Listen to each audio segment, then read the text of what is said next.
Good afternoon. My name is Shirley and I'm your New Zealand-based account manager. Welcome to our very first in what we hope will be a start of a series of webinars focused on topics related to New Zealand wines. I know that some of you have previously joined our Trans-Tasman series so far and are familiar on what topics have already been covered. If you didn't get this opportunity to join these, the recorded versions along with this webinar today will be available on our website as well as YouTube under an Enartis search. Welcome also to those of you joining us today from Australia, France, Armenia, I hope I said that right, and the United States.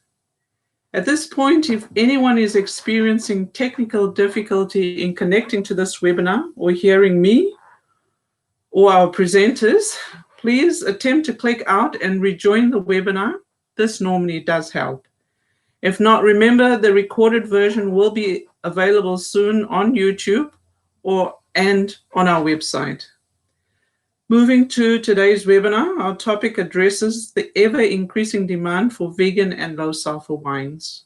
We will highlight products and protocol suggestions in our product range that are available for these wine styles. This is a condensed version of a webinar, so we're happy to discuss more details on a one-on-one basis during our normal visits with each of you. Today's presenter is Ray Chen. Ray is our winemaking application specialist, and she's based in Melbourne. Welcome, Ray. I think she's there somewhere. Without further ado, let's get stuck into the presentation. Ray, would you like to start? Yes, let's go ahead and get started. We'll turn off our audio and video during the time of presentation so everyone can focus on the slides.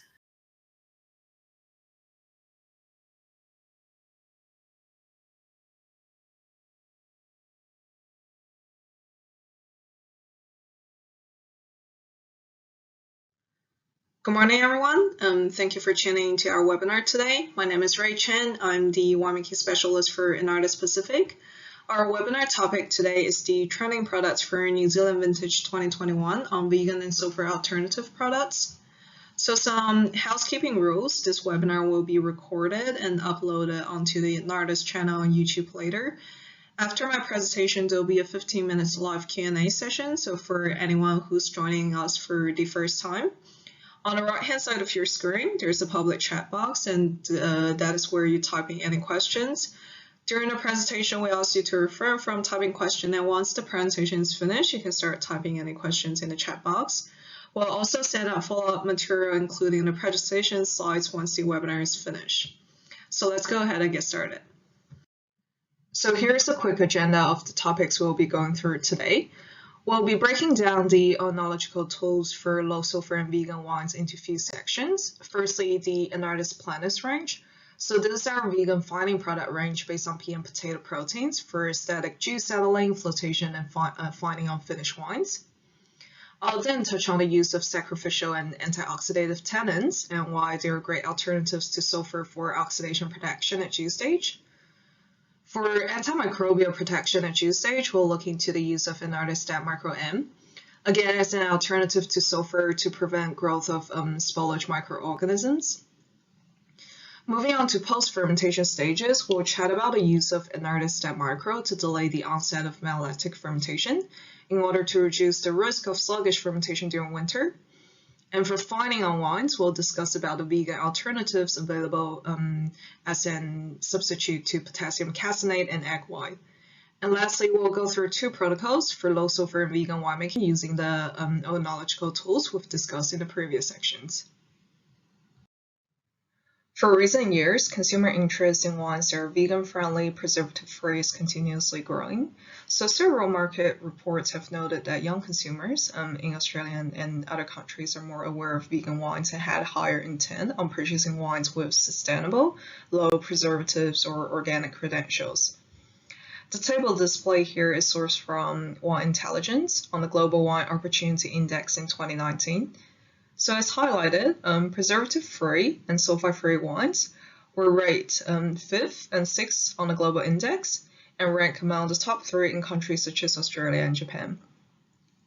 Vegan and vegetarian wines in Australia, Finland, Hong Kong, Singapore, and USA also have shown greater index compared to the global average. For low preservative wines, this majorly translates to low or no sulfur wines. A few reasons of consumer raising awareness on the use of sulfur as a preservative is that, first of all, sulfur is considered as an allergen. It is not an additive from a natural source, and for an average wine consumer, the concept of adding sulfur to wine contradicts with their perception of a healthy product. Individuals also have different thresholds on their sensitiveness towards sulfur, and some consumers believe high levels of sulfur in wine causes headache after consumption. Vegan and vegetarian wines, on the other hand, have shown increase in demand as veganism became one of the fastest growing consumer trends globally. American researchers have also named veganism the #1 food trend for 2018, and this trend has influenced and translated onto the wine consumption market significantly. So with the market demand changing, wineries are becoming more vocal about their animal product-free production, and as a response to this requirement, development of plant-based fining products and additives have also become a key focus, especially in New Zealand.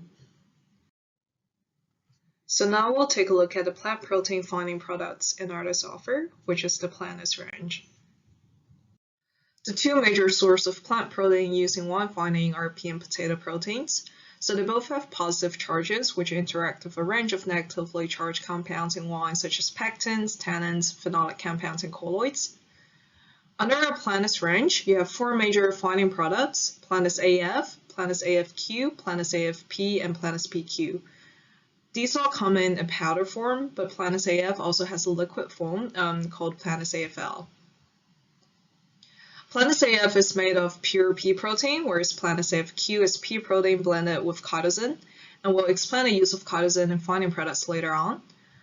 Plantis AFP is our pure potato protein, and Plantis PQ is the blend of potato protein with chitosan. So to memorize it easier, AF stands for allergen-free, P stands for potato, and Q stands for chitosan. The pea and potato protein used in the Plantis range have gone through hydrolysis in order to increase their solubility in wine. The hydrolysis is tuned to break down the pea and potato proteins into certain sizes of smaller pieces, which optimize flocculation. Chitosan, on the other hand, is able to increase the positive charges of the surface area on the proteins. So here on the left-hand side, you have the schematic diagram of the chitosan compound, and notice how there are 2 positive charges from the 2 NH2 groups on the compound. So when chitosan is blended with the hydrolyzed plant protein, this essentially enhances the density of the positive charges, which then allows the product to have a greater efficiency on binding with negatively charged compounds, forming larger flocks, which, due to their weight, will precipitate faster and facilitate the clarification process. The visual illustration is a simplified way of demonstrating how this works. So most colloids in wines are negatively charged, and these are the compounds you want to get rid of, such as pectins, phenolic compounds, etc. So when a wine colloids and Plantis protein range interact with each other, it results in the formation of these large flocks. So generally speaking, pea proteins are used more at chew stage, either for static settling or flotation, and potato proteins are used more frequently at wine fining stage. For the purpose of flotation, we'll take a look at industrial scale flotation trial running at winery in Spain on macadamia juice, which is a wide variety. The initial NTU of the juice was over 1,000 with 8% suspended solids. As a general rule of thumb, we don't recommend to use flotation as a clarification method when the juice is over 10% solid content, so this particular juice was relatively turbid and close to the threshold. So the winery standard protocol involves a pectinase enzyme with 8 to 10 hours contact time, 40 parts of gelatin, 100 parts of bentonite with 10 parts of silica gel. For the Enartis vegan protocol, we substituted the gelatin, bentonite, and silica gel with Plantis AFL. Remember, it is the liquid format of the pea protein product, and this added 0.7 ml per liter with Enartis enzyme RS, which is also a pectinase enzyme, but we reduced the contact time down to 2 hours. Post-flotation, we compared the NTU, the percentage of yield recovered, and color, catechin, and polyphenol reduction. So for the NTU, the vegan protocol with Planet AFL resulted in a slightly higher NTU, around 110, compared to the winery standard protocol. However, NTU at 110 is still well within specs for most white juice pre-fermentation. The percentage of yield recovered were really similar between the two tanks, and looking at the reduction of yellow and brown hue here at 420 and 440 nanometers, and catechins polyphenol reductions. So catechins and polyphenols are the major drivers of phenolic taste in white wines. For all these parameters, the vegan protocol showed a better reduction compared to the standard protocol. So the second set of data I'm showing here is also from the same winery with the same juice.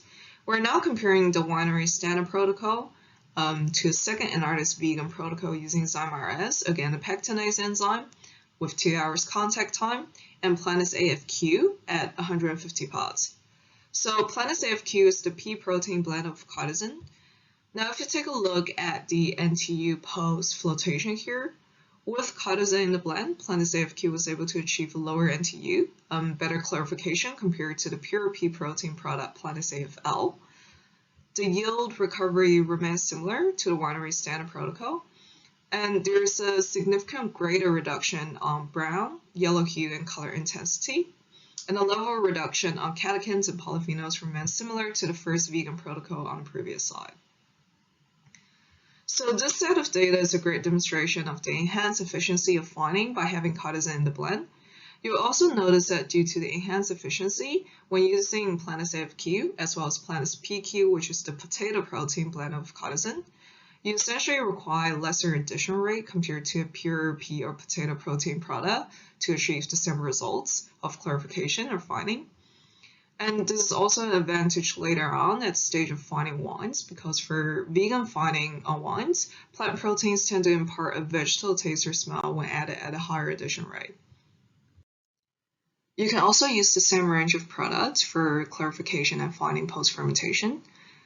These two sets of data are from a clarification trial on red wine post-malolactic fermentation, where we compare the efficiency of Planet's products versus Golden Clear Instant, which is a gelatin product we carry, on NTU reduction and their impact on color intensity in red wines. And all the products are added at the same addition rate of 40 parts. Again, as I've circled out here, you can see that the Planet's products with chitosan in the blend, so Planet PQ and Planet AFQ, were able to achieve the lowest NTU whilst having the least stripping impact on red wine color. Now moving on to the second part, we'll look into the use of sacrificial tannins as alternatives to sulfur for antioxidant protection. As we are all familiar with, the use of sulfur in winemaking is a standard practice.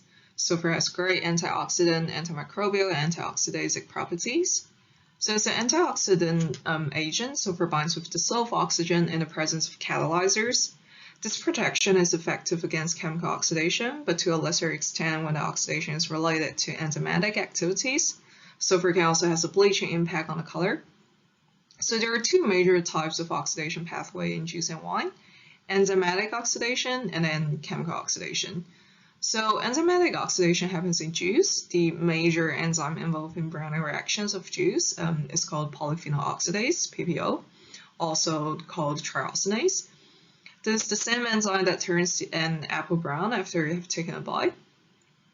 The enzymatic reaction is very rapid and is accelerated under the presence of metals, majorly copper. So the flavonophenols in juice react with oxygen in the presence of polyphenol oxidase to produce yellow color oxidation products called quinones. Quinones then react with oxygen, polymerize, and produce brown color condensation products. Lactase is another enzyme involved in this process, especially when winemakers are dealing with compromised fruits. Chemical oxidation, on the other hand, is present mostly towards the end of fermentation or at wine stage, leading to loss of fresh aromas, changing colors, formation of acetaldehyde due to chemical oxidation of ethanol. The presence of strong oxidizers, heavy metals, coppers, and irons, acts as catalysts to this reaction, leading to the oxidation of phenol to produce quinone again, and hydrogen peroxide as a byproduct, which then leads to further oxidation reactions. So to recap, the main factors involved in the oxidation mechanism would be presence of phenols, oxygen, and heavy metals as catalysts. So in order to reduce sulfur use in winemaking, we can either use fining agents to remove or reduce the level of heavy metal in juice and wine. And Enartis offers a product namely based of PEI PBP for this purpose. It's called ClaraHM. Or we can substitute sulfur with a different oxygen scavenger, namely tannins. Oenological tannins are great oxidation buffers and can be extracted from different sources such as oak, chestnut, gallows nuts, etc. And they are categorized into 3 different groups based on their functionalities. So we have gallic tannin, ellagic tannin, and then condensed tannins. So the graph shown here indicates the oxygen scavenging ability of each group of tannins over time. As you can see, gallic tannin here is the fastest oxygen scavenger and reacts very rapidly with oxygen upfront, whereas ellagic tannin reacts with oxygen slower upfront, however it has a better longevity in terms of the protection against oxidation. And condensed tannins are the least reactive tannins towards oxygen, and they tend to be used more for the purpose of color condensation and stabilization in red wines. Based on the oxygen scavenging ability of the different groups of tannin, we offer a few products as sulfur alternative or to use in conjunction with a lower addition rate of sulfur upfront. So the first one, AST, this is a blend of ascorbic acid, PMS, and gallic tannins. So these components work synergetically to provide strong and rapid protection against oxidation. Ascorbic acid is known to be the most reactive towards oxygen and a lot faster than PMS. So it produces hydrogen peroxide as a byproduct when it reacts with oxygen, which will then be immediately neutralized by the PMS portion in the product. Then the gallic tannin portion in AST provides an additional layer of antioxidant protection.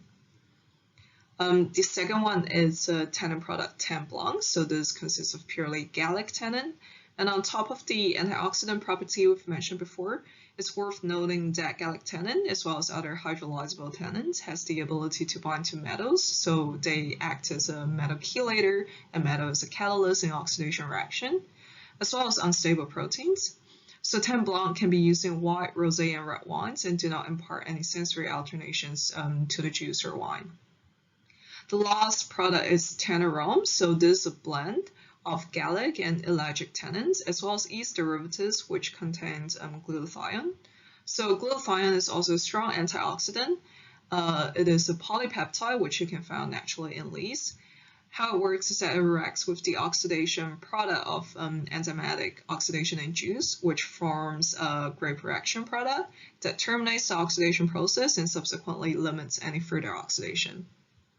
So Tannin Blanc gives a great antioxidant protection up front, whereas Tannin provides a longer term of protection. In addition, the blend in Tannin reacts with grape proteins. It reduces protein instability and also helps preserve the aromatic of juice, especially in thiolic varieties. In terms of when to apply these products, so here are the few time points you can consider. At harvest and at crusher, especially when dealing with any sort of compromised fruits, we highly recommend the use of AST, so the blend of ascorbic, PMS, and gallic tannin. Tannin Blanc, the gallic tannin, can be used at any stage outlined here, so harvest, crusher, tank filling, out of press, and racking. And Tannin is recommended to be added at crushing or tank filling, given the glutathione component in the blend. When a product is applied just prior to inoculation, it also helps with stimulating thiol production. So now that we've covered the alternative option to sulfur for antioxidant protection, there's another main reason sulfur is being used in winemaking, and this due to the ability to inhibit growth of spoilage microorganisms such as Brettanomyces or acetic acid bacteria and other any sort of spoilage microbes. And for antimicrobial function, instead of sulfur, there's one great tool you can utilize, which is chitosan.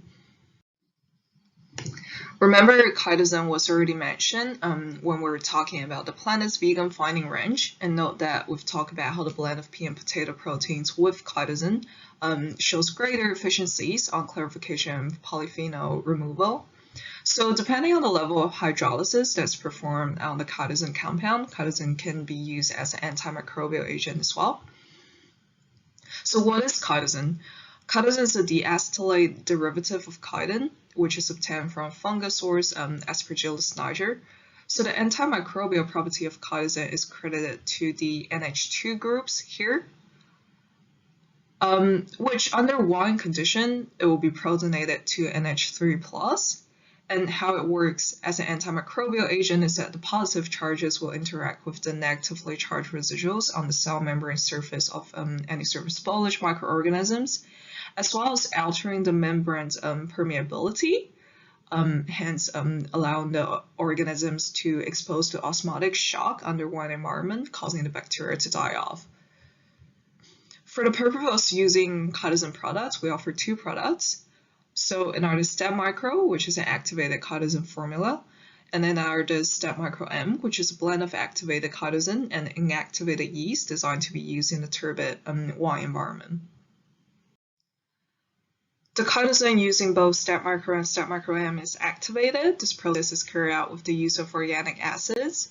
The organic acids increases the positive charge size on the molecule, allows the molecule to have a higher density and a larger surface area, which further enhances the antimicrobial effect of the molecule.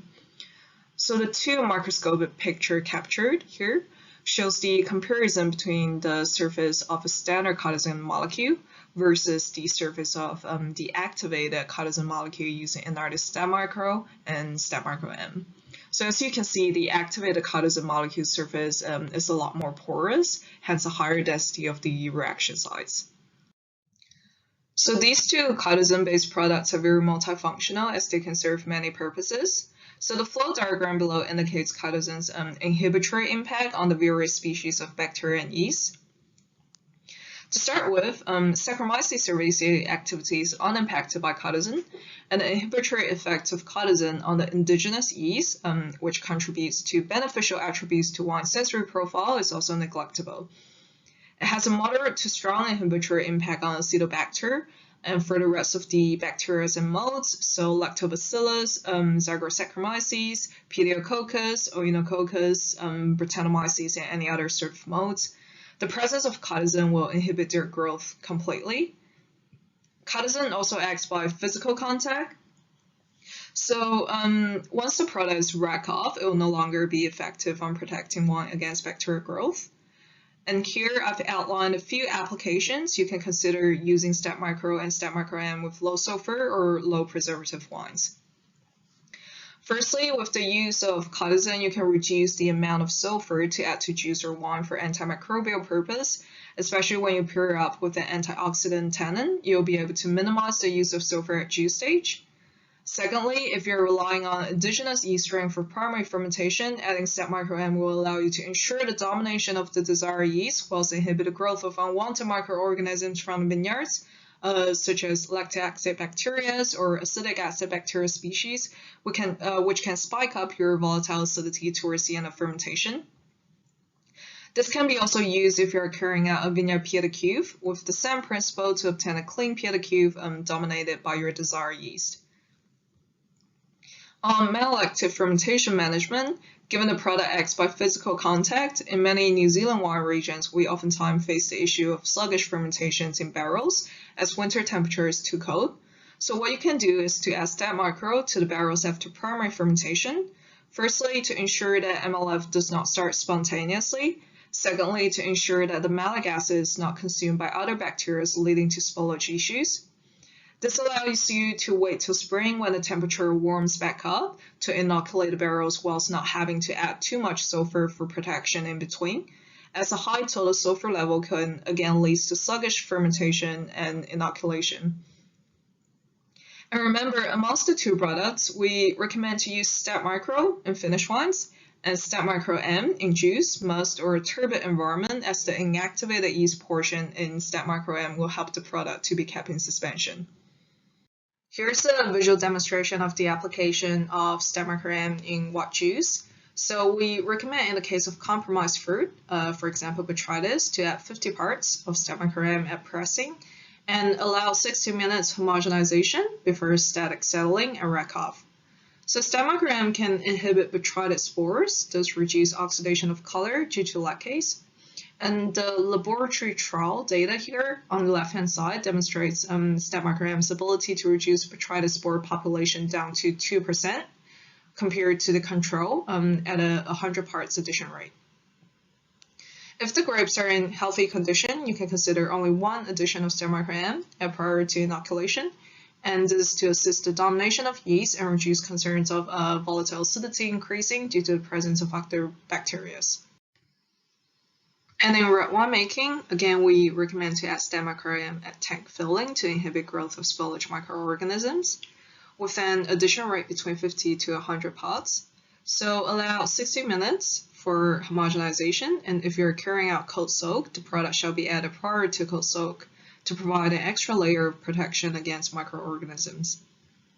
At the end of alcoholic fermentation, usually post-strain and press, a second addition of STAT-micro-M or STAT-micro will allow you to manage the onset of malolactic fermentation if you would like to delay the inoculation, as we've previously discussed, or to allow more time for stable color complexes to form with or without the use of microoxygenation, which helps to promote color stability. However, do note that in the case of co-inoculation, we do not recommend adding STAT-micro-M at tank filling, as this will inhibit the malolactic bacteria. So now moving on to post-fermentation stages for vegan fining products on wine, we'll be discussing the oenological tools as alternatives to egg whites and potassium caseinate fining. The Enartis vegan alternative to egg white fining is called ClearQY, and the vegan alternative to potassium caseinate fining is called CombiStab AF. So ClearQY is a blend of yeast derivatives, activated chitosan and organic acids. So this is the go-to fining agent on red wines. The yeast derivatives are based off proteins released by Saccharomyces cerevisiae with a good fining capacity to reduce astringency and improve sensory in a gentle approach. And the chitosan here, same as in the Planus range, is used to enhance the efficiency of fining capacity. So ClearQY is a great tool to remove bitterness, harshness, and astringency due to phenolic content, as well as unstable color compounds in red wines. CombiStab AF will be the vegan choice for white wine fining. So it consists of PVPP, pea protein, and silicon dioxide. The blend of PVPP and pea protein allows the products to selectively reduce both oxidized and easily oxidizable phenolic substance. These are majorly catechins in white wines, and prevent the occurrence of pinking. The silica gel enhances the active surface area of the blend, hence elevating the overall efficiency. So you can use CombiStab AF as the vegan alternative to potassium caseinate to prevent browning and pinking in white and rosé wines and remove oxidized phenolic content. So here's some sensory data on ClearQY fining, where comparison was done on a young red wine between two gelatin products and ClearQY. So based on the spider web, we can see that after fining, all products were effective on reducing astringency and dryness, as well as vegetal notes to an extent, but the ClearQY treatment scored the highest on the sense of balance and softness.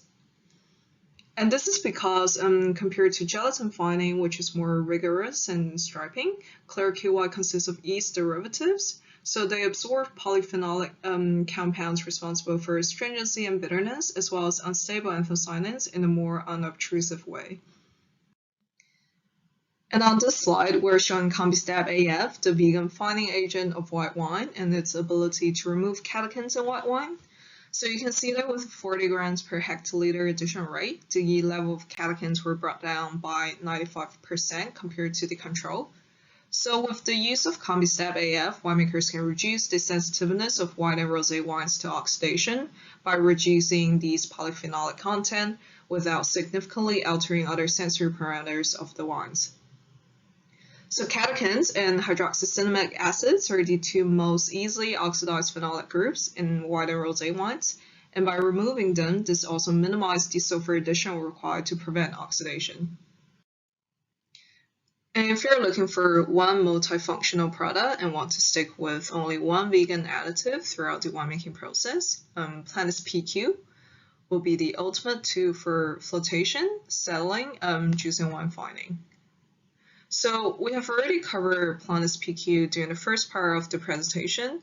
The product is made of potato protein designed for rapid flocculation and chitosan, which enhances the overall finding efficiency of the product.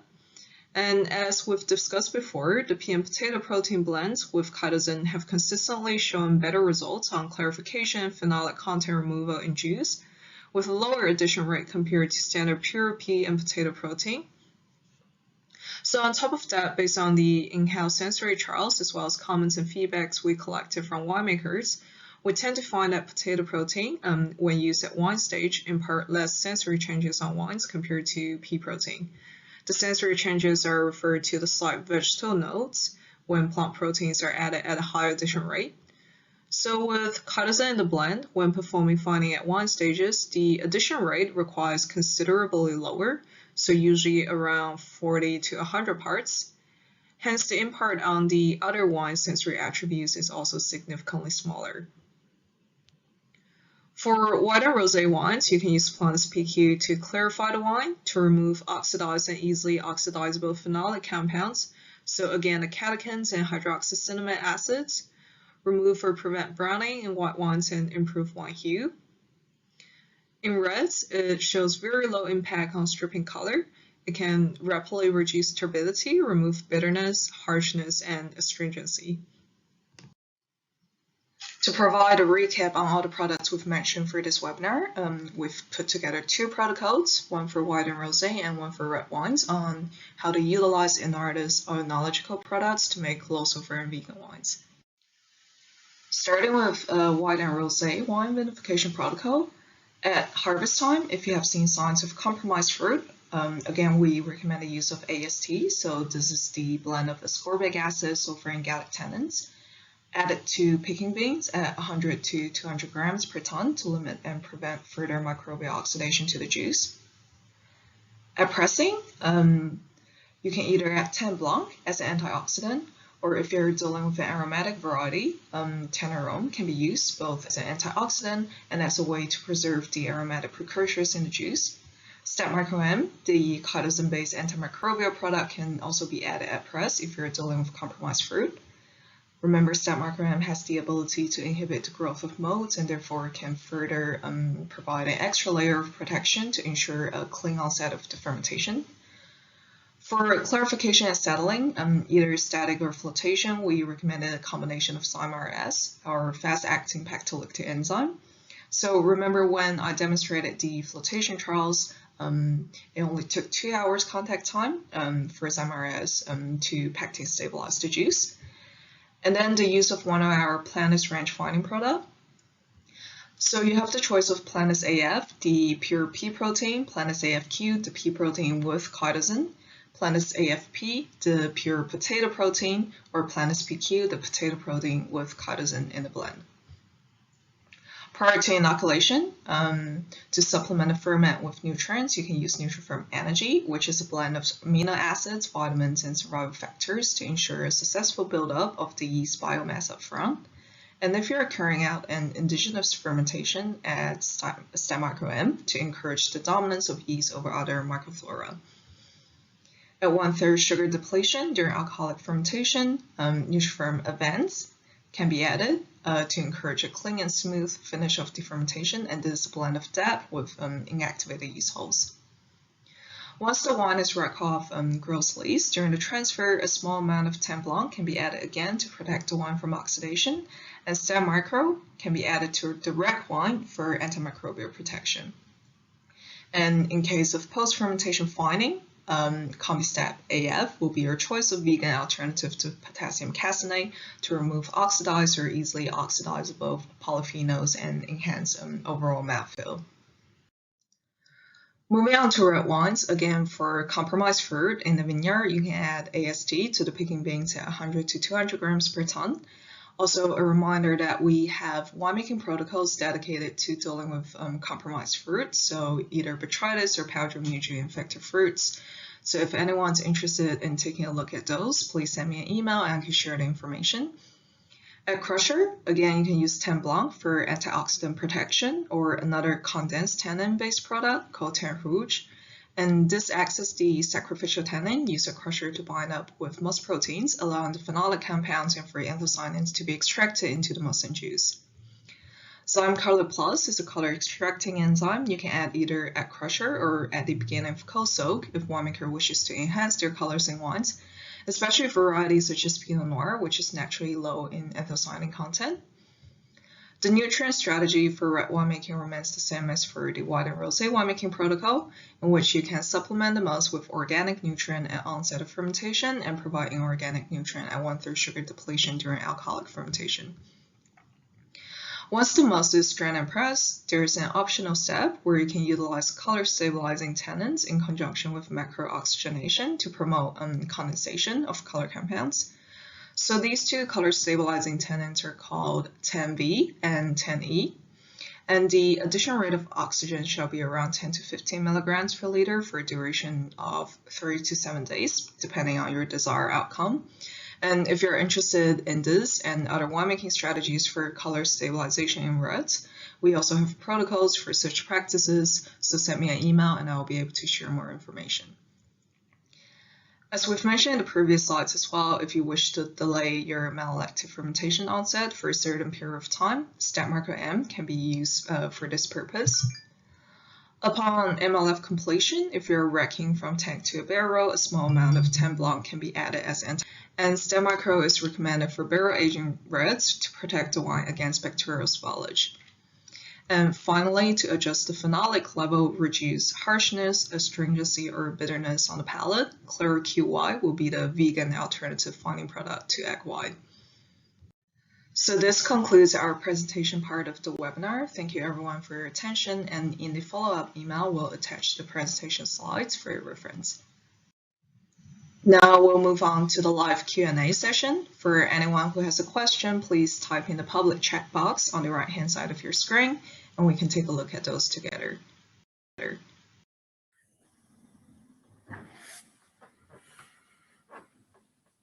Well, thanks for that, Ray. Very informative, and certainly a lot of details were covered. I hope that our attendees have found some benefit in Ray's presentation. Certainly a lot of work has gone into all the information, and don't get us wrong, Enartis has a whole bunch of information that we've shared. So again, this was very condensed version.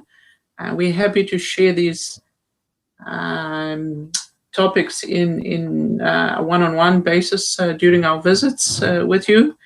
And I don't know if Ray mentioned her email address. If you wanted to ask her directly, and I'm speaking here, but please feel free to type any questions that you have, and we'll address those. But Ray's email, just to confirm, is ray.chen, which is CHEN @enartis.com. Also, my email, as you all have it, Shirley, is on the screen, Shirley. I always spell it because one, it's a very old-fashioned name, but also because the E is sometimes left out. So that's Shirley, SHIRLEY.Joseph, JOSEPH, @enartis.com. And our emails are as such, so you can forward questions there as well. Any questions? Nothing's popped up at the moment, Ray? Yeah, I haven't seen any questions coming up. I also wanted to mention that, so in the follow-up email, we'll also send out a declaration of all the products Enartis offer that's allowed in vegan and vegetarian winemakings for your reference as well.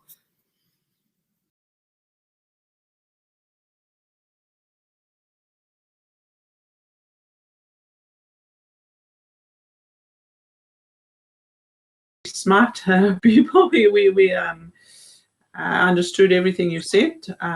So we'll give it just a minute. See if there's any questions that come up.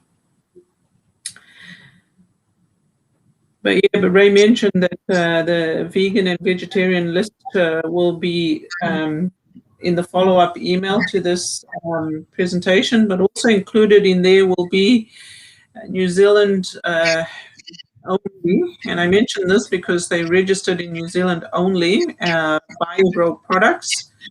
These products are registered for use in organic wines, and you'll find that useful. But these are only referred to New Zealand registration. If you're in Australia, there is a different body that looks after organic wines. So contact your local account manager, and they'll be able to help you. For New Zealand, this is the list that has been pre-registered for these products, and some of the products that Ray has covered are on these lists. The pea protein is certainly one of them. Stab Micro is one of our recent ones that's approved for use in organic wines. And our normal, we have a Gallic cannon on there as well, which Ray mentioned as well. And so, yeah, again, these lists will be submitted with our follow-up to our webinar. Ray, I don't know if you have anything to add before we conclude. There are no questions. Undoubtedly, we are available on email. We hope we will see you at our next webinar. I think at this stage, I'll thank Ray for her time in putting this together with the help of Mattia, which most of you in New Zealand know, on preparing this webinar, and of course our marketing team for their endless work in putting up all the technical side of this webinar. All the best for Vintage 2021.